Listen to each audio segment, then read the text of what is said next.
आने वाले हैं, तो स्टार्ट करते हैं। चैप्टर 3 खत्म किया था, चैप्टर 4 से स्टार्ट करना है। चैप्टर 4 बस ऐसे ही है, फजूल सा है। 3 जो है वो बहुत ही ज़्यादा इम्पोर्टेंट था। उसमें तुमने लूप्स बनाना, कंडीशंस बनाना, पता नहीं क्या क्या उसके अंदर किया है। तो वो मतलब इम्पोर्टेंट भी बहुत है, प्रैक्टिस भी बहुत मांगता है। Chapter 4 on the other hand काफ़ी मतलब इम्पोर्टेंट नहीं है, बस करना तो है तुमने एग्जाम के लिए। ये बिट मैनिपुलेशन है, ठीक है। ये बिटों के ऊपर काम कैसे करते हैं। तुमने से पहले जितनी इंस्ट्रक्शंस लिखी, फॉर एग्जांपल इस तरह की, फॉर एग्जांपल इस तरह की, फॉर एग्जांपल इस तरह की, वट एवर जितनी इंस्ट्रक्शंस लिखी, ये सब इंस्ट्रक्शंस या वर्ड्स पे काम करती थी या बाइट्स पे,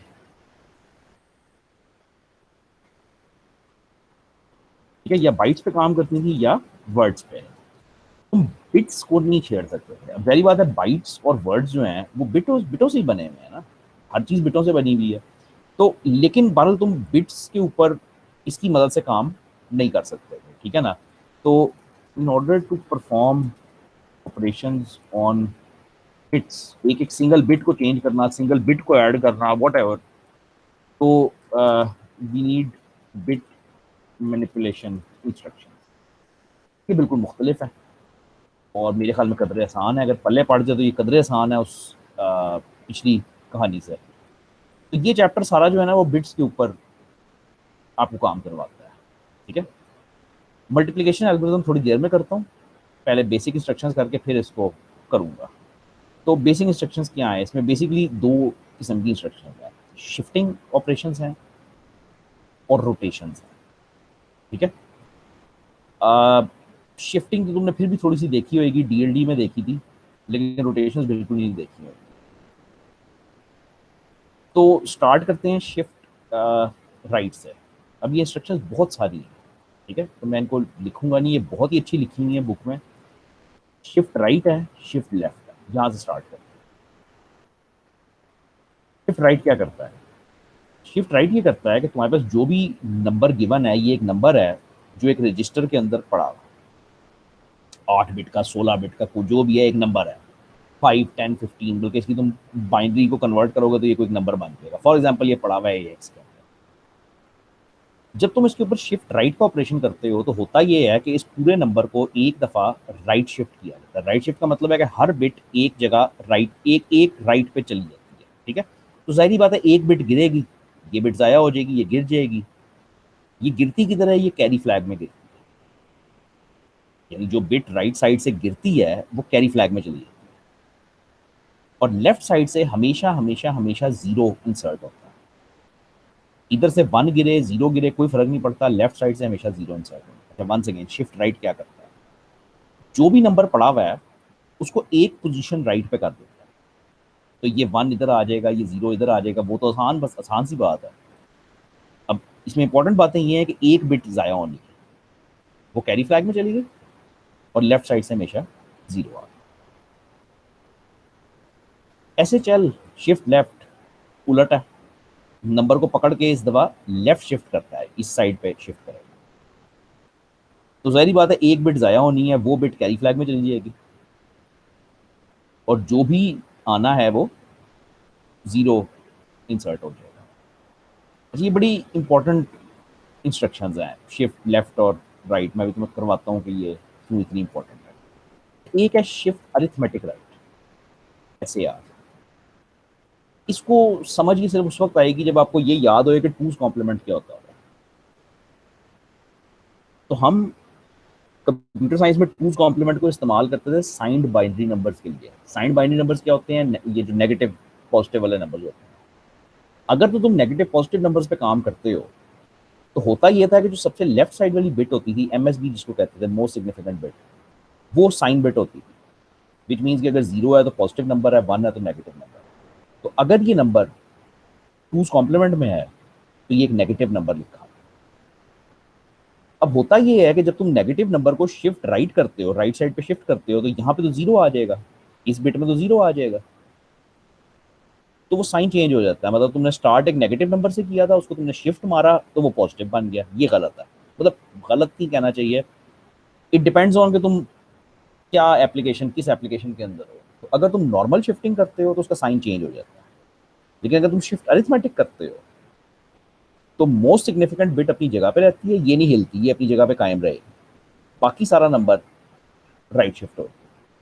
सिंपल है, बस ये बिट कायम है अपनी जगह पे, बाकी नंबर जो बचता है वो नंबर राइट शिफ्ट हो जाता है और इधर से एक जीरो इंसर्ट हो जाता है। इसका सिर्फ इस्तेमाल एक ही जगह पे है, वो साइन नंबर्स में, टूज कॉम्प्लीमेंट में है। इसके बाद है आर ओ आर और R O L, rotate right and rotate left. Rotate right shift right है और रोटेट लेफ्ट शिफ्ट लेफ्ट है। सिंपल। क्या फर्क है तस्वीर में? बड़ा सिंपल सा फर्क है। रोटेट राइट ये करता है कि नंबर तो राइट शिफ्ट ही होना है, वही होएगा कि नंबर को राइट शिफ्ट ही करोगे। जो बिट गिरती है वो कैरी फ्लैग में आ जाती है, ये भी पुरानी बात है। सिर्फ नई बात ये है कि जौन सी बिट गिरती है वही लेफ्ट साइड से इंसर्ट होती है। शिफ्टिंग के अंदर ऑलवेज इंसर्ट्स जीरो। शिफ्टिंग की जो इंस्ट्रक्शंस होती हैं उनमें हमेशा जीरो लगता है। रोटेशन की जो इंस्ट्रक्शंस होती हैं वो ये होती है कि जो राइट मोस्ट बिट है, मतलब जो, या इस तरह कह लो कि the bit discarded is the one inserted from the side. वरना ये तस्वीरों में बहुत ही अच्छा बना हुआ है कि अगर तुम शिफ्ट राइट को देखो तो उसमें सिंपली ये होएगा कि बिट जो मर्जी गिरे कैरी में, डजेंट मैटर, लेफ्ट साइड से हमेशा जीरो लगता है। ये शिफ्टिंग है। रोटेशन में जो बिट गिरती है वही लेफ्ट साइड से कॉपी भी होती है। ये आर ओ आर है। आर ओ एल में सिर्फ एरो उल्टा कर दो, डायरेक्शन उल्टी कर दो, शिफ्ट लेफ्ट कर दो, ये नंबर सारा शिफ्ट लेफ्ट होएगा, जो बिट गिरेगी वो उधर से कॉपी। और इसमें मेरा ख्याल ये आखिरी होएगा R C R. I don't think R C L की इंस्ट्रक्शन, आर सी एल भी है। इससे बनता है आर सी आर से रोटेट टू कैरी राइट। अब इसमें क्या है, ये रोटेट थ्रू कैरी है, जरा गौर करना। तो इसमें ये होना है कि जो भी इस वक्त कैरी फ्लैग में पड़ा है, रोटेशन छोड़ो, इस वक्त शिफ्टिंग शिफ्टिंग कोई नहीं हुई, जो भी इस वक्त कैरी फ्लैग में पड़ा है वो इस साइड से इंसर्ट होएगा। फिर जाहिर बात है एक बिट तो गिरनी है ना, क्योंकि शिफ्ट राइट तो होना है, तो जौन सी बिट गिरती है वो फिर कैरी फ्लैग में कॉपी हो जाती है। और आर सी एल में जाहिर बात डायरेक्शन उल्टी कर दो, तो सिर्फ फ़र्क ये है कि वो जो कैरी फ्लैग में है वो इस साइड से इंसर्ट होएगा। लो भाई, यहाँ तक कोई मसला मसाइल होना नहीं चाहिए फिलहाल। अब इसको इस्तेमाल करो जरा। जब भी इस्तेमाल करते हो तो पता चलता है कि हो क्या रहा है। तो पहले इसको कागज़ पे कर लें कि होता क्या है। तो कोई एक पकड़ लो, शिफ्ट राइट पकड़ लो, ठीक है। तो लेट सी कि शिफ्ट राइट क्या करते हैं। तो पहले तो ये काम करना किस तरह है, मैं कहता हूँ मूव ए एक्स 5, शिफ्ट लेफ्ट ए एक्स 1। लिखते इस तरह इंस्ट्रक्शन, ठीक है। शिफ्ट लेफ्ट कर दो, ए एक्स को शिफ्ट लेफ्ट कर दो 1 टाइम, 1 का मतलब है 1 टाइम। ये क्या करता है, एक सेकंड, हेलो।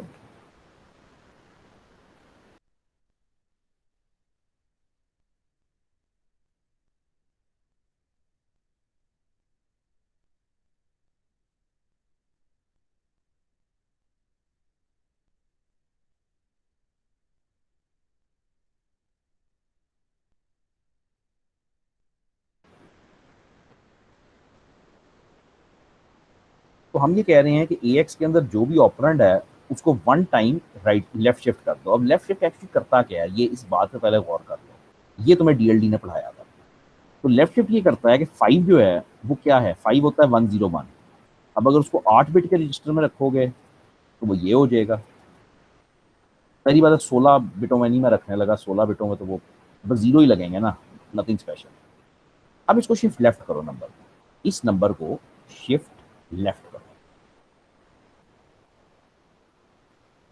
शिफ्ट लेफ्ट करोगे तो जाहिर बात है ये जो लेफ्ट साइड पे जीरो है ये गिर जाएगा, ज़ाया हो जाएगा, और इस साइड से एक जीरो इंसर्ट हो जाएगा। अब अपने आप से पूछो ये क्या लिखा हुआ है, तो कन्वर्ट करो, तो ये 8 और 2 10, 10 लिखा था। लेट्स डू इट अगेन, इसको फिर जरा हम शिफ्ट लेफ्ट करें इसी नंबर को। ये नंबर है, जाहिर बात है जो लेफ्ट साइड पे बिट है वो गिर जाएगी। सॉरी यार, इसको थोड़ा अलाइनमेंट इसकी ठीक कर लें। ये ऐसे होएगा, इधर 2 जीरो लग जाएंगे, ऐसे ही है ना? नहीं, पता नहीं क्या कहता हूँ। इधर 4 जीरो थे ना, तो अब इधर 3 जीरो रह जाएंगे। हाँ ठीक है, इधर 3 जीरो रह जाएंगे और इधर एक जीरो इंसर्ट हो जाएगा। तो अब ये क्या लिखा हुआ है? ये लिखा हुआ है 2 4 8 16 16 और 4 20। ये वो काम थे जो आपसे डीएलडी करवाती थी, जरा आप हाथ साफ करना। तो बेसिकली यहाँ से सीखना ये था कि whenever you shift a number left, it gets multiplied by 2। जब भी तुम एक नंबर को लेफ्ट शिफ्ट मारते हो तो वो मल्टीप्लाई बाय 2 हो जाता है। अच्छा, similarly when you shift number right, gets divided by 2। ये बहुत ज़्यादा ज़रूरी है सीपीयू के लिए। सीपीयू इसको बहुत ज़्यादा पसंद करता है। बल्कि जब डीएलडी में भी हमने पढ़ा था तो यही था कि भाई सीपीयू मल्टीप्लिकेशन और डिवीजन की इंस्ट्रक्शंस को बिल्कुल पसंद नहीं करता। वो पूरी कोशिश करता है कि शिफ्टिंग के थ्रू ये काम वो करे। ठीक है, इसकी वजह है वो, मतलब क्योंकि शिफ्टिंग के थ्रू उसके ऑपरेशंस कम लगते हैं, पावर कम लगती है, इसलिए वो ये पसंद करता है। अच्छा, अब ये तुम्हें स्क्रीन पे ऐसे नज़र आएगा, तो हार्डली नज़र आएगा स्क्रीन पे।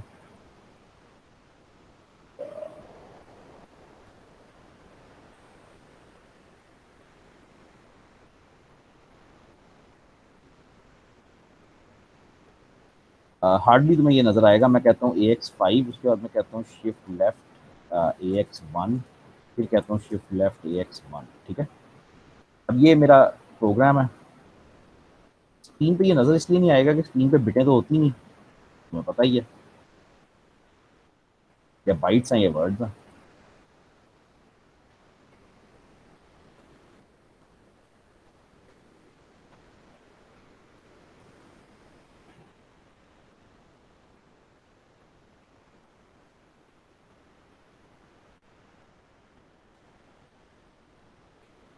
लो जी, ये मेरा प्रोग्राम लोड हो गया। मूव AX5 शिफ्ट लेफ्ट ये है। ठीक है, फर्स्ट इंस्ट्रक्शन में चला देता हूँ, AX के अंदर 5 पड़ा है। अब जब तुम शिफ्ट लेफ्ट करोगे तो नज़र तो तुम्हें कुछ नहीं आना, बिटें तो है ही नहीं इधर, तो तुम्हें एंड रिजल्ट सिर्फ नज़र आएगा। अब एंड रिजल्ट दो जगहों पे तुम्हें नज़र आ सकता है, अगर इंटरेस्ट हो देखना चाहते हो तो। वो यहाँ पे नज़र आएगा कि, बल्कि उस पर जाओ, इस पे। तो जब तुम 5 को लेफ्ट शिफ्ट करोगे तो उसका जो सबसे लेफ्ट साइड वाला जीरो है वो गिरेगा ना, वो गिर के कहाँ आएगा? कैरी फ्लैग में। तो वो तुम देख सकते हो, वो तुम्हें नजर आएगा कैरी फ्लैग में जाता है। और दूसरी चीज तुम्हें ये नजर आएगी कि पहले AX में 5 पड़ा हुआ था, अब 10 आ जाएगा। अब इंटरनली ये सारा कुछ जो हुआ है ये तुम्हें नजर नहीं आएगा, क्योंकि बेटे तो है ही नहीं यहाँ पे। तो इस वक्त कैरी फ्लैग की वैल्यू इत्तेफाक से जीरो ही है, तो बहरहाल खैर यहाँ पे जीरो ही रहेगा। और दूसरी बात, यहाँ पे तुम्हें 10 नजर आएगा, तो ये 10 हो गया और कैरी फ्लैग में जीरो। अच्छा, if you do it again तो अब तुम्हें 20 नजर आएगा यहाँ पे। तो 20 हेक्सा में मेरा ख्याल है 1 4 होता है, तो वो 1 4 में नजर आएगा और यहाँ पे अगेन जीरो नजर आएगा। अब जरा उलट चलो, अब जरा ऐसा करो कि शिफ्ट राइट ट्राई करो, तो इसको शिफ्ट लेफ्ट की बजाय शिफ्ट राइट कर। अब क्वेश्चन ये है कि अगर मैं तुम्हें वो सारी खोल के बाइंड्री बच्चों की तरह ना समझाऊं तो क्या तुम्हें ये समझ आएगी कि क्या लिखा हुआ आएगा उस स्क्रीन पे, क्या होएगा? ट्राई करो अगर आती है तो। AX के अंदर 5 है। अब मेरा क्वेश्चन ये है कि जब मैं शिफ्ट राइट करूंगा AX को 1 टाइम, तो मैं नजर क्या आएगा स्क्रीन पर?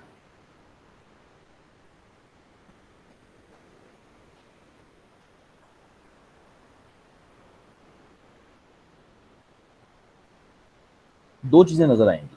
पहला ये आएगा कि शिफ्ट राइट क्या करता है, डिवाइड बाय 2 करता है, तो ये डिवाइड बाय 2 हो जाएगा, यानी यहाँ पे रिजल्ट 2 आ जाएगा। और दूसरी चीजें नजर आएगी जो ज्यादा इंपॉर्टेंट है कि कैरी फ्लैग में 1 आ जाएगा। भाई 5 क्या होता है? 5 बाइनरी में लिखो तो 101 होता है ना। जब इसको राइट शिफ्ट करोगे तो ये वाला 1 गिर जाएगा, ये गिर के कैरी फ्लैग में जाएगा। तो ये दोनों चीजें तुम्हें अब यहाँ पे नजर आएंगी। तो यहाँ पे 2 हो जाएगा डिवाइड होकर, और कैरी फ्लैग में 1 आ जाए।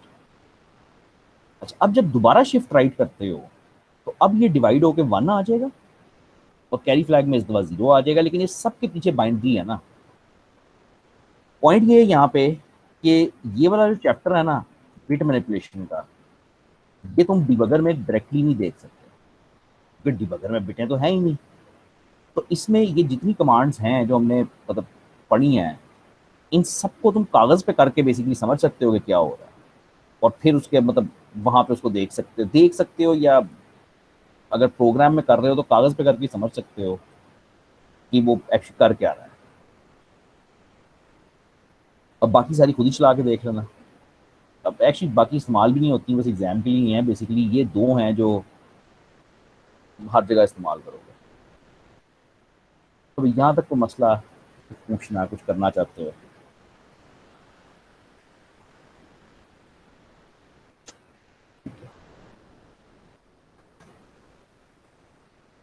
तो अब वो मल्टीप्लिकेशन एल्गोरिदम है जो मैं पीछे छोड़ के आया था।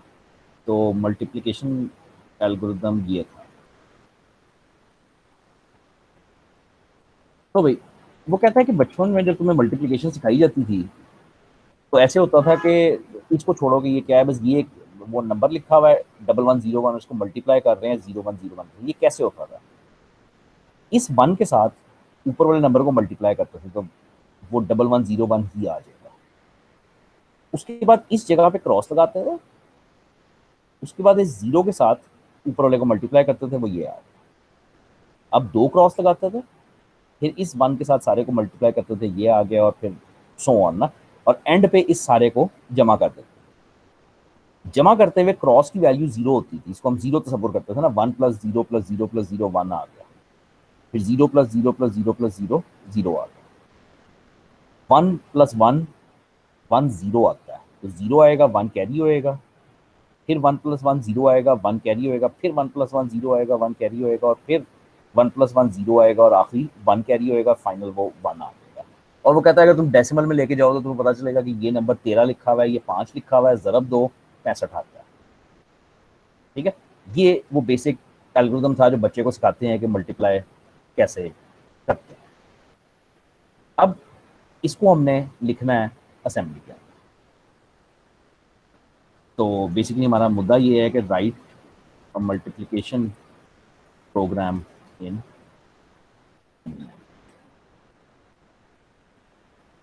हमने अभी तक मल्टीप्लाई की कोई इंस्ट्रक्शन नहीं पढ़ी असेंबली में।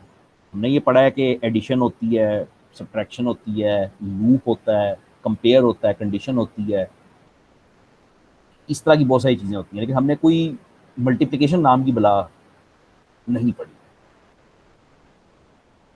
अब इन दोनों चीज़ों को मल्टीप्लाई करने के लिए ये जो ये जो एल्गोरिदम तुम हाथ से फॉलो करते हो, इसका एक रफ एल्गोरिदम तुम्हें बनाना पड़ेगा कि कैसे ये, इसको लफ्ज़ों में लिखना पड़ेगा कि ये होता कैसे है, ये मल्टीप्लाई कैसे करते हैं। ठीक है, तो बेहतर तो है कि ये खुद ही लिखो, लेकिन मुझे लगता नहीं है कि आप लिखोगे।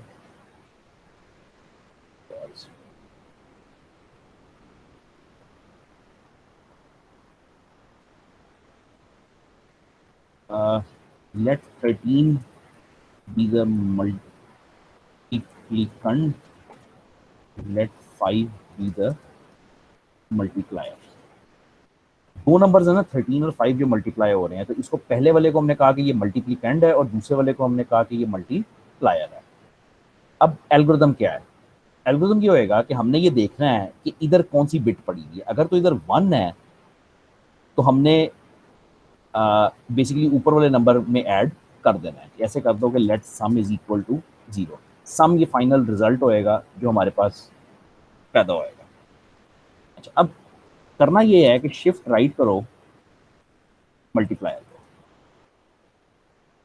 5 है, इसको शिफ्ट राइट करो। जब इसको शिफ्ट राइट करोगे तो तुम्हें पता है कि जो इसकी राइट साइड वाली बिट है सबसे, वो गिर जाएगी कैरी फ्लैग। ठीक हो गया? अब अगर तो कैरी फ्लैग 1 है, यानी तुमने टेस्ट कर लिया कि अगर तो कैरी फ्लैग 1 है, तो तुमने सम के अंदर ऐड कर दिया सम प्लस मल्टी मल्टीप्लीकंड। भाई सम 0 था, जरा फॉलो करना बात को, जरा मुश्किल है। कि मैंने मल्टीप्लायर को नीचे वाले नंबर को राइट शिफ्ट किया, तो उसकी जारी बात है राइट मोस्ट बिट जो है वो कैरी फ्लैग में गिर गई। अब तुमने कैरी फ्लैग को टेस्ट कर लिया, अगर कैरी फ्लैग 1 था विच मीन्स कि यहाँ पे 1 लिखा हुआ था, तो तुमने सम के अंदर जो जीरो है, सम जीरो है अभी, उसके अंदर तुमने ऊपर वाला नंबर ऐड कर दिया मल्टी, यानी ये वाला यहाँ तक तुम पहुंच गए, 1101 तुम्हारे पास आ गया। ठीक है।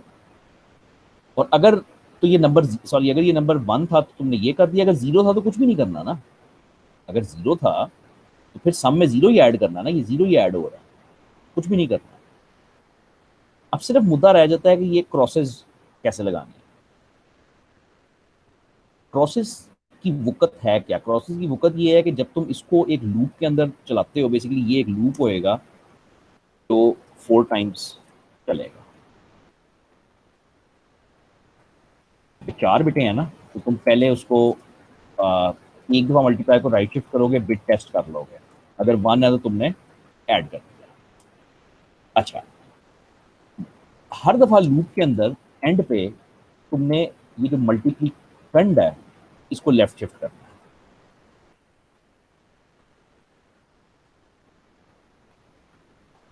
ये ऊपर वाले नंबर को 13 को मैंने लेफ्ट शिफ्ट करना है। ये क्यों लेफ्ट शिफ्ट क्यों करना है? हर दफा जब लूप चलेगा तो मुझे ऊपर वाले नंबर को एक दफा लेफ्ट शिफ्ट करना है।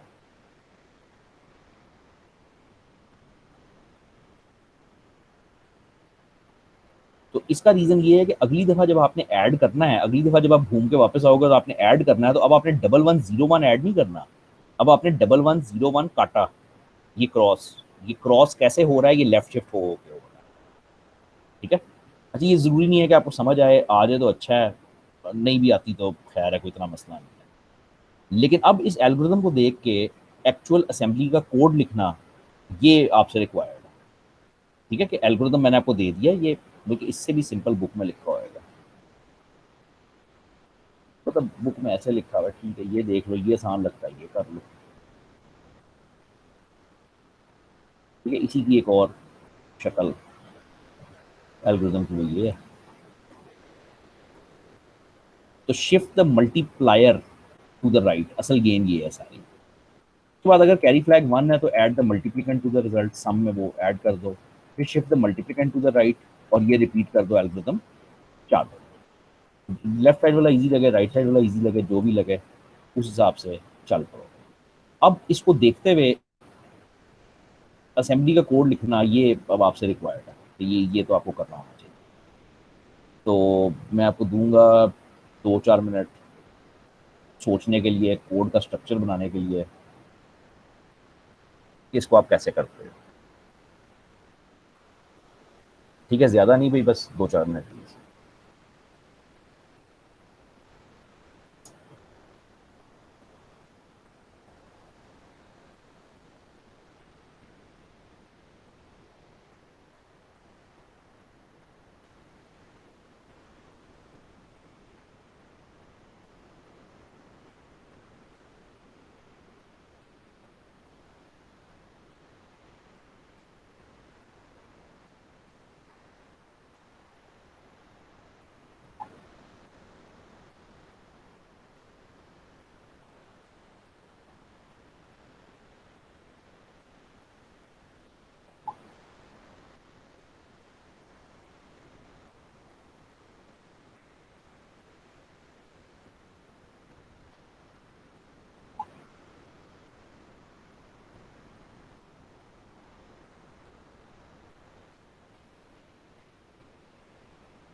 भाई हो भी गया, वापस हो गए, इधर हो गई, जाग ही रहे।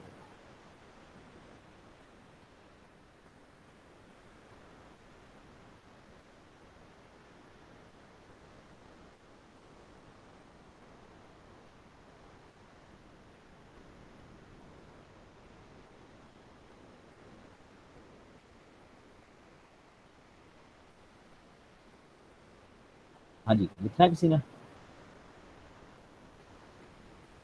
मुश्किल हो जाएगा यही तुम लोगों का चलना आगे।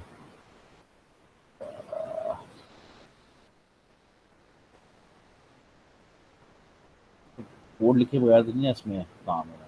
चलो, तो ये एल्गोरिदम हमने लिखना है, ठीक है। तो पहले ये दो वेरिएबल्स बन गए, एक मल्टीप्लिकेंड एक मल्टीप्लायर। तो प्रोग्राम स्टार्ट कैसे होता है, हमेशा हमेशा सारी ज़िंदगी ऐसे ही स्टार्ट होएगा, ठीक है। स्टैंडर्ड तरीका बन चुका है चैप्टर 3 से हमारा, तो ऐसे ही स्टार्ट होएगा।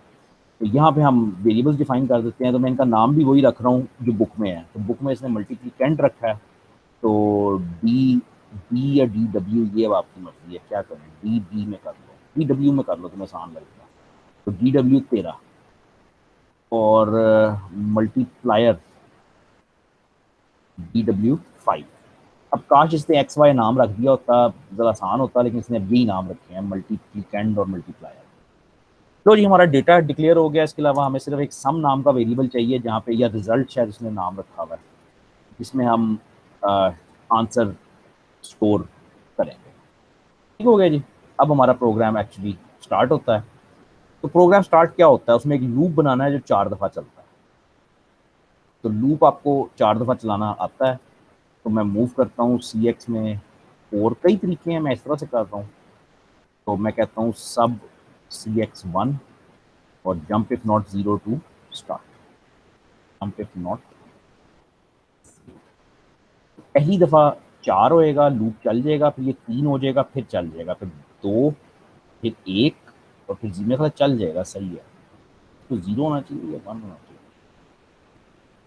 या गिनती करना ज़रा। 4 है, चला, 3 हो गया, एक आइट्रेशन हो गई, दूसरी हो गई, फिर 2, फिर तीसरी हो गई। ठीक है, चल जाएगा, 4 4 दफ़ा चलेगा। अच्छा, अब करना क्या है इसके अंदर, शिफ्ट राइट करना है मल्टीप्लायर को, तो वो कर दो, शिफ्ट राइट कर दो। बल्कि अब इट्स अप टू यू कि आप कैसे खेलना चाहते हो। अगर आप ऐसे करना चाहते हो कि मूव ए एक्स मल्टीप्लायर मल्टीप्लिकेंड और मूव एक्स मल्टीप्लायर, तो ये एक अच्छी अप्रोच है। बात ये है कि दो रास्ते हैं आपके पास कि आप मेमोरी में पड़े पड़े इस वेरिएबल के ऊपर काम कर लो, मल्टीप्लिकेंड के ऊपर। या दूसरा रास्ता ये है कि आप इसको लेके अपने एक रजिस्टर में आ जाओ, ए एक्स में, बी एक्स में, जिसमें भी है, और फिर उसके ऊपर काम करो। तो ये ज़रा बेहतर रास्ता कंसिडर होता है। लेकिन इसकी वजह से ये होएगा कि मुझे यहाँ पे एक लूप बनाना पड़ेगा। मैं इसको एल कहता हूँ और मैं जंप इफ नॉट 0 कहता हूँ। अच्छा जी, अब मुझे करना है शिफ्ट राइट मल्टीप्लायर को। तो मैं शिफ्ट राइट करूँगा बी एक्स को 1 टाइम। मल्टीप्लायर पड़ा हुआ है बी एक्स के अंदर, तो उसको मैंने शिफ्ट राइट कर दिया 1 टाइम। उसके बाद अगर तो कैरी फ्लैग 1 है तो मुझे ऐड करना है। अब ये इफ की कंडीशन बनानी है। ये इफ की कंडीशन कैसे बनाओगे,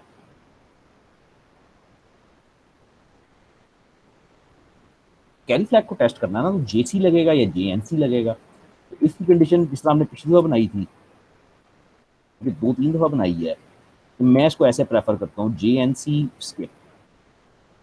और स्किप जो है वो यहाँ पे लेबल बन, यहाँ पे अब क्या लिखोगे, यहाँ पे अब लिखोगे कि ऐड रिजल्ट के अंदर एक्स। अगर कैरी देखो ना, जंप इफ नो कैरी लिखा हुआ है, तो अगर तो कैरी फ्लैग 0 है तो जंप लग जाएगी, कुछ ऐड नहीं होगा। लेकिन अगर 0 नहीं है तो फिर ऐड करना ना, तो वो हमने ए एक्स में ऐड कर दिया। और उसके बाद आखिरी काम नहीं भूलना, वो था कि मल्टीप्लिकेंड को लेफ्ट शिफ्ट करना था। तो S H L A x 1 मल्टीप्लिकेंड उसमें पड़ा है। अगेन इसको भी चला के देखना बहुत ही मुश्किल काम है, क्योंकि वो नज़र नहीं आनी और काम करना बड़ा मुश्किल हो जाना डिपेंड हो रहा है।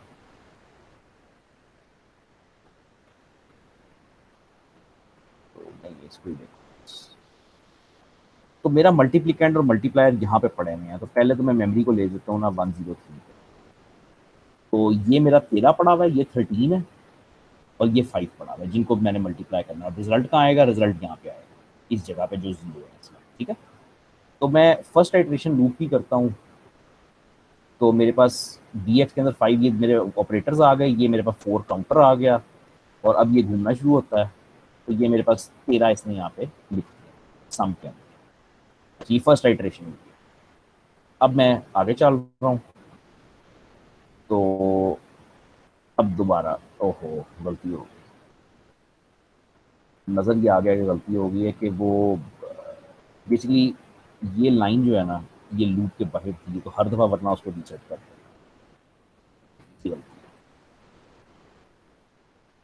जो हर दफ़ा उसको रीसेट कर देगा ना, हर दफ़ा 4 कर देगा। तो आपने तो काउंटर को ऐसा ऐसा नीचे लेके आना है। सिंटेक्स एरर लाइन नंबर 11 पे, लाइन नंबर 11 पे कुछ सिंटेक्स एरर हो गया, तो लाइन नंबर 11 मैंने कॉपी पेस्ट किया, तो ये क्या हो गया।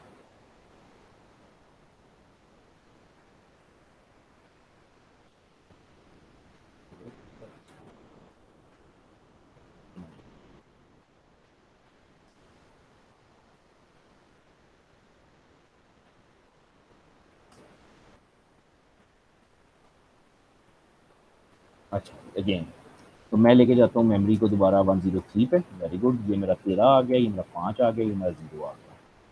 तो अब रिज़ल्ट यहाँ पे आना है, तो खैर हम फर्स्ट आइट्रेशन करते हैं, ये फर्स्ट आइट्रेशन हुई और अब ये रिज़ल्ट 13 हो चुका है।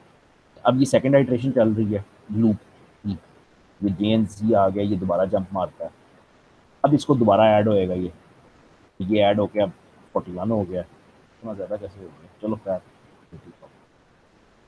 और अब ये लास्ट आइट्रेशन लूप की मेरा ख्याल है स्टार्ट होने लगी,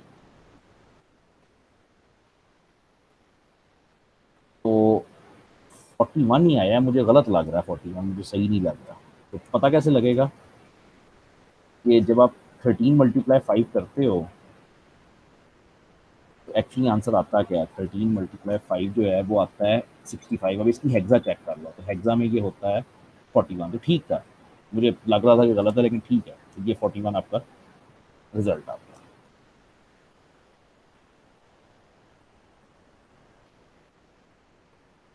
तो ये मल्टीप्लिकेशन एल्गोरिथम है, एक ही प्रोग्राम है इस चैप्टर में, ये मल्टीप्लिकेशन एल्गोरिथम मैंने एग्जैक्टली वही बनाया है जो बुक में है, इवन वेरिएबल के नाम भी वही इस्तेमाल किए हैं। अच्छा, अब एक हिस्सा इसमें है एक्सटेंडेड ऑपरेशंस का, इसका कोड लगा दो यार,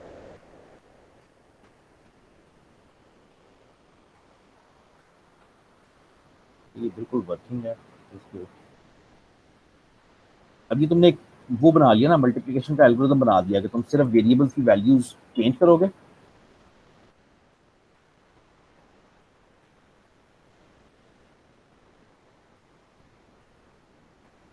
मतलब कॉन्सेप्ट ये है कि तुम सिर्फ इन वेरिएबल्स की वैल्यूज चेंज करोगे 13 और 5 की, और तुम्हारा एल्गोरिथम जो है वो असेंबली में मल्टीप्लाई कर देगा। और याद रहे अभी तक असेंबली में कोई मल्टीप्लिकेशन नाम की इंस्ट्रक्शन नहीं है, अगर मल्टीप्लिकेशन करनी है तो तुम्हें हाथ से ही करनी है, ये हाथ से करने का एक तरीका है। एक्सटेंडेड ऑपरेशन काफ़ी मुश्किल चीज़ है, काफ़ी ज़्यादा मुश्किल चीज़ है, तो लेट्स सी के कहाँ पहुँचते हैं हम इसमें। एक्सटेंडेड ऑपरेशंस हमेशा वैलिड रहते हैं, और वो बेसिकली टॉपिक ये होता है कि अगर तुम्हारा प्रोसेसर 16 बिट का है तो उस पर तुम 32 बिट के ऑपरेशंस कैसे कर सकते हो। ऐसी बात इतनी भी नहीं है, बात इससे भी आगे जाती है। अब ये जो पिछला एल्गोरिथम था इसमें हुआ क्या है, इसमें एक चीज़ राइट शिफ्ट होती गई है, वो 13 जो था उसको हम राइट शिफ्ट करते गए, और सॉरी नहीं नहीं नहीं नहीं, 5 को हम राइट शिफ्ट करते गए हैं और 13 को हम लेफ्ट शिफ्ट करते गए। अब राइट शिफ्ट में कोई प्रॉब्लम नहीं है, राइट शिफ्ट इस तरह से चलता था कि अभी हमने पहले भी किया था कि वो 101 था, वो शिफ्ट होके हो जाएगा 010, फिर शिफ्ट करोगे तो वो हो जाएगा 001, फिर शिफ्ट करोगे तो वो हो जाएगा 000। मतलब इन द सेंस उसमें प्रॉब्लम इसलिए नहीं है कि वो एक एक बिट गिरती जा रही है, इधर ये वाली कैरी फ्लैग में गिर गई, इधर ये वाली कैरी फ्लैग में गिर गई, इधर ये वाली कैरी फ्लैग में गिर गई, और तुमने उसको टेस्ट कर दिया। आफ्टर ऑल एल्गोरिथम कर ये रहा था कि तुम इस बिट को राइट शिफ्ट करते थे, एक बिट गिरती थी, अगली लाइन में तुम उसको टेस्ट कर लेते थे, तो ये बिट गिरी टेस्ट कर ली, ये बिट गिरी टेस्ट कर ली, ये बिट गिरी टेस्ट कर ली, कोई खास इशू नजर नहीं आता। ठीक है, but there are issues think about in shifting left. जब आप 13 को लेफ्ट शिफ्ट करते हो तो ये इसमें प्रॉब्लम्स आ सकती है। 13 क्या होता है, 12 4, ये होता है 13 ना, 1101। अच्छा, कंसिडर करो कि इसको तुमने 8 बिट के रजिस्टर में रखा हुआ है। 1 मिनट के लिए मानो कि इस 13 को तुमने 8 बिट के रजिस्टर में रखा हुआ है। तो अब इसको शिफ्ट करो, ये होएगा 000 1101 010। अभी तक ठीक है, वेरी गुड। फिर करो 00 1101 010, फिर करो 011 01 000, और लास्ट टाइम करो तो ये हो जाएगा 11। ठीक है जी, ये आपको नजर आ रहा है कि लेफ्ट शिफ्ट नंबर होता जा रहा है। पूरा नंबर 1101 इधर था, ये शिफ्ट होके इधर आ गया, ये शिफ्ट होके इधर आ गया, ये पूरा नंबर शिफ्ट हो गया। यहाँ तक सो फार सो गुड। यानी सो फार सो गुड का मतलब ये है कि सो फार whenever we are shifting right, we are not losing anything। बस इसको कहना जरा मुश्किल है। मतलब ये है इसका कि हर दफा 2 से मल्टीप्लाई हो रहा है, हर दफा सब कुछ ठीक ठाक चल रहा है। तो अब अगर शिफ्ट राइट करते हो तो अब क्या होता है इस दफा, सॉरी ये नंबर जो था इसको अब जब तुम शिफ्ट राइट करते हो, शिफ्ट लेफ्ट करते हो सॉरी, तो तुम्हें पता है कि ये वाला 1 जाया हो जाता है। भाई वो जो एल्गोरिथम था मल्टीप्लिकेशन का, वो तो ये कहता था ना कि भाई काटे लगाई जो, उसमें ये तो कभी नहीं हो सकता कि ये 1 जाया हो जाए। अगर ये 1 जाया हो जाए तो फिर तो वो सारा एल्गोरिथम गलत हो गया। तो पॉइंट यहाँ पे ये है कि जब तुम राइट शिफ्टिंग में ऐसा कोई इशू नहीं है, जब तुम लेफ्ट शिफ्टिंग करते हो तो you have to be careful कि नंबर जाया ना होए। अगर ये बिट जाया हो गई तो तुम्हारा आंसर गलत होएगा, तुम्हारी जो आंसर तुम्हारे आए हैं वो गलत होएंगे। ठीक है ना, तो ये इसमें इशू है। तो कि you can lose information when shifting left and we need to keep an eye on this. तो इसका ख्याल नहीं रखोगे रिजल्ट गलत होंगे, ऐसे सिंपल होता है। अच्छा, अब एक्सटेंडेड ऑपरेशन में पहली बात तो ये है कि biggest register we have is 16 bit. 16 bit के रजिस्टर के अंदर अगर मैं 16 बिट का ही ऑपरेंड रखूं तो फिर तो काम खराब हो जाएगा। यहाँ पे मैंने गेम क्या खेली थी ऊपर कि 4 बिट का ऑपरेंड था सिर्फ 1101, लेकिन उसको 8 बिट के रजिस्टर में रखा था ताकि मैं 1 2 3 4 शिफ्टिंग्स तो कम से कम कर सकूं ना। भाई अगर तुम 1101 को एक 4 बिट के रजिस्टर में रख लेते, फॉर एग्जाम्पल ये 4 बिट का रजिस्टर था, इसमें रखा तुमने, अब जब तुम पहली शिफ्ट मारोगे तो आंसर गलत हो जाएगा, वैल्यू लूज हो जाएगी। तो इसको तुम बड़े उसके अंदर रखते हो तो we can have 8 bit operand and perform multiplication. ठीक है, अगर तुम्हारे पास बिगेस्ट रजिस्टर 16 बिट का है तो तुम मैक्सिमम 8 बिट की उसके अंदर मल्टीप्लिकेशन कर सकते हो। इसी तरह अगर if you have a 32 bit register तो max operand size will be 16 bit. ये तो प्रॉब्लम आज के कंप्यूटर्स में भी है कि 64 बिट के पीसीज है, 64 बिट के सीपीयूज है, तो उसमें सिर्फ हम 32 बिट के नंबर इस तरीके से मल्टीप्लाई कर सकते हैं। ठीक है, तो what if we want to multiply larger operands, तो इसके लिए we use extended operations. Extended operations का मतलब होता है कि तुम सीपीयू की पावर बढ़ा रहे हो कि वो अगर 16 बिट का सीपीयू है तो जाहिर बात है वो सिर्फ 8 बिट के ऑपरेंड्स के साथ काम कर सकता है। तो उसको तुम ये सलाहियत दो कि वो 16 बिट के ऑपरेंड्स के साथ काम करे। This is called extended operations. ठीक है, अच्छा अब एक्सटेंडेड ऑपरेशंस के अंदर 2 बेसिक कैटेगरीज आएंगी। ठीक है, वो एक एक्सटेंडेड एडिशन होएगी और एक एक्सटेंडेड शिफ्टिंग होएगी। एक एक्सटेंडेड शिफ्टिंग होएगी और एक एक्सटेंडेड एडिशन होएगी। वंस अगेन मैं तुम्हारे एल्गोरिथम पर वापस जाता हूँ। इसमें 2 तो काम हो रहे हैं सिर्फ, एक नंबर शिफ्ट होता है, नीचे वाले का तो प्रॉब्लम ही नहीं है ना। ये डिस्कस कर रहे हैं कि इसका तो राइट शिफ्ट करना है, इसका कोई इशू नहीं है, इशू ऊपर वाले का। तो एक ऑपरेशन ये है कि इसको किसी तरह से संभालना है, इसकी लेफ्ट शिफ्टिंग को, और दूसरा ये है कि ये जो एंड पे एडिशन होती है ये भी तो इंपॉर्टेंट है ना, इसकी हमने बात ही नहीं की। तो normal add instructions can add only 8 या 16 बिट के operands. Now if you are doing 16 bit multiplication, भाई दो 16 बिट के नंबर्स को अगर मल्टीप्लाई करोगे तो रिजल्ट 32 बिट का होएगा। तो अगर 16 बिट की मल्टीप्लिकेशन कर रहे हो तो we need ability to add 32 bit operands. Extended addition में हम कुछ ऐसा काम करेंगे और एक्सटेंडेड शिफ्टिंग में हम कुछ ऐसा करेंगे कि we need ability to shift 16 bit numbers, 16 bit operands without losing significant bits. कोई जो ऊपर मसला समझा के आए उसको संभाल लें। अच्छा, अब ये काम होता कैसे है? काम बड़ा आसान है। एक्सटेंडेड शिफ्टिंग का ये एल्गोरिदम है, ठीक है, काफ़ी आसान है, क्योंकि पहले तस्वीरों में देख लो। वो ऐसे करता है कि हम जो डेटा डिफाइन करते हैं वो हो सकता है एक वर्ड पे, अगर वर्ड कंसिडर करो तो वर्ड क्या होएगा कि एक बाइट ये है, एक बाइट ये है। जब तुम इस इस पूरे नंबर को एक ही नंबर समझो, ये पूरा नंबर एक ही नंबर लिखा हुआ है लेकिन दो अलग अलग रजिस्टर्स में, आधा इधर है आधा उधर है। जब तुम इस पूरे नंबर को शिफ्ट करोगे तो होना ये चाहिए कि ये सारा नंबर इधर लेफ्ट शिफ्ट होना चाहिए, ये 1 कैरी फ्लैग में गिर जाना चाहिए और इधर से 0 आ जाना चाहिए। तो ये सब कुछ हो जाएगा। प्रॉब्लम सिर्फ ये है कि जब ये 1 इधर कैसे आएगा, क्योंकि ये फर्क रजिस्टर में है, ये फर्क रजिस्टर में। तो how you do this is कि तुम इस नंबर को शिफ्ट लेफ्ट करते हो, सिंपल शिफ्ट लेफ्ट। सबसे लेफ्ट वाली बिट किधर गई? कैरी में चली गई और इधर से एक 0 आ। Very good. जो नीचे वाला नंबर है, ये वाला नंबर है, इसको तुम रोटेट थ्रू कैरी करते हो, RCL बल्कि, क्योंकि लेफ्ट जा रहा है। तो RCL क्या करेगा कि जो भी कैरी फ्लैग में पड़ा है उसको कॉपी कर देगा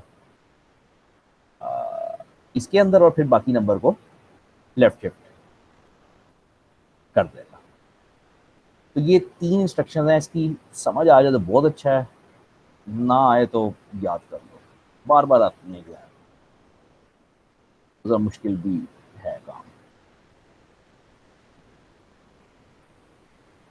तो एक्सटेंडेड शिफ्टिंग कैसे होएगी कि मैं नीचे वाले नंबर को शिफ्ट लेफ्ट करूंगा, यानी ये जो नीचे वाला नंबर है इसको मैं नॉर्मल शिफ्ट लेफ्ट करूंगा, लेकिन अगले नंबर को मैं RCL करूंगा, रोटेट थ्रू कैरी लेफ्ट, जिससे ये होएगा कि कैरी वाली इधर कॉपी हो जाएगी। अच्छा, अब ये नीचे ऊपर वाला कैसे संभालना है? ये इसने किया हुआ DD। DD stands for defined double, यानी डबल।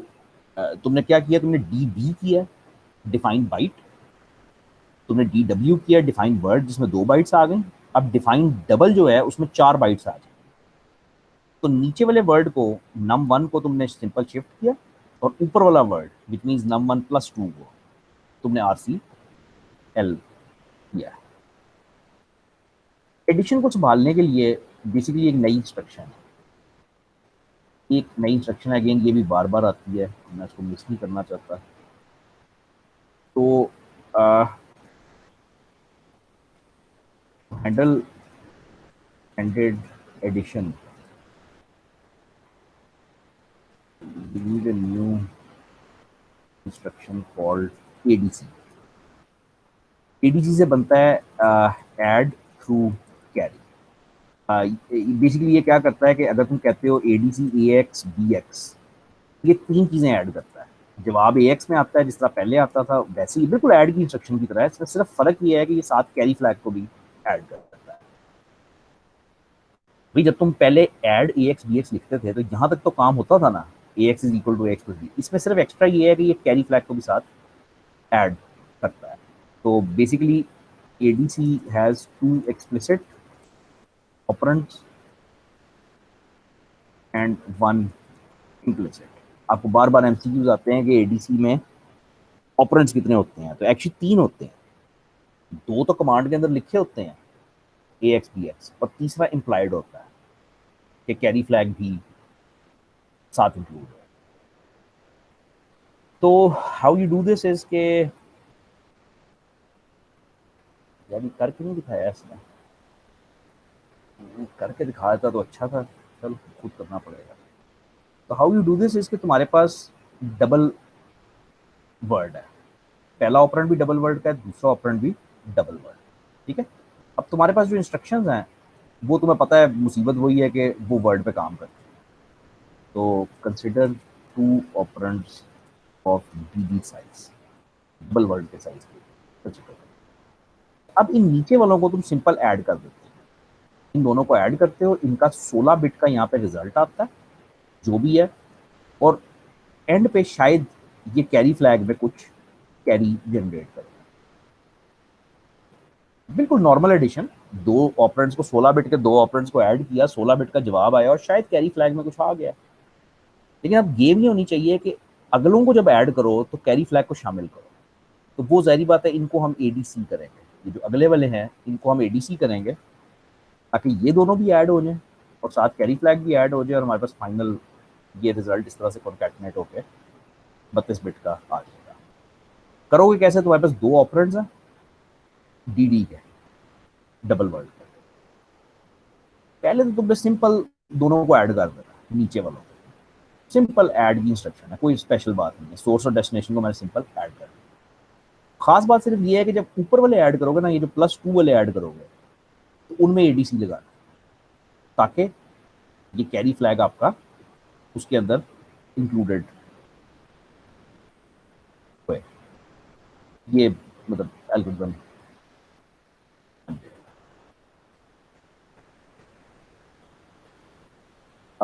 ये चैप्टर काफ़ी फजूल है, काफ़ी आसान है, लेकिन इसमें से क्वेश्चंस बहुत आते हैं, ठीक है, क्योंकि ज़रा मुख्तलिफ है बिल्कुल। अच्छा, ये कुछ नहीं है, एक्सटेंडेड मल्टीप्लिकेशन में उसने ये जो अभी हमने दोनों एल्गोरिथम्स पढ़े हैं ना, इनको इनकॉर्पोरेट कर दिया, तो इसको बस पढ़ लेना खुद ही। मैं यहाँ से शुरू करना चाहूँगा अगली दफ़ा, आई डोंट नो आप करोगे या नहीं। और अगली दफ़ा आने से पहले प्लीज़ इसको तो पढ़ो ना पढ़ो, मुझे कोई मसला नहीं, ये पढ़ के आ जाएगा, पहला सफ़ा, दूसरा सफ़ा, बस यहाँ तक 5.2 का। चैप्टर 4 में जो रहता है वो कोई इतनी खास बात नहीं है, वो पढ़ो ना पढ़ो वो चल जाएगा, 10-15 मिनट में हो जाएगा। ये मेरा ख्याल है पूरी किताब का सबसे इंपॉर्टेंट 2-3 सफ़े हैं, सब रूटीन। तो ये बहुत आहिस्ता आहिस्ता करना चाहूँगा, बहुत डिटेल में करना चाहूँगा, लेकिन वो अगर पढ़ा हो तो ज़रा ज़िंदगी ईजी हो जाएगी।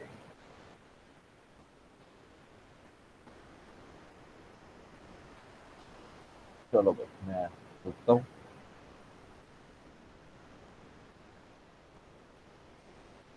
तो 5 मिनट की ब्रेक दो।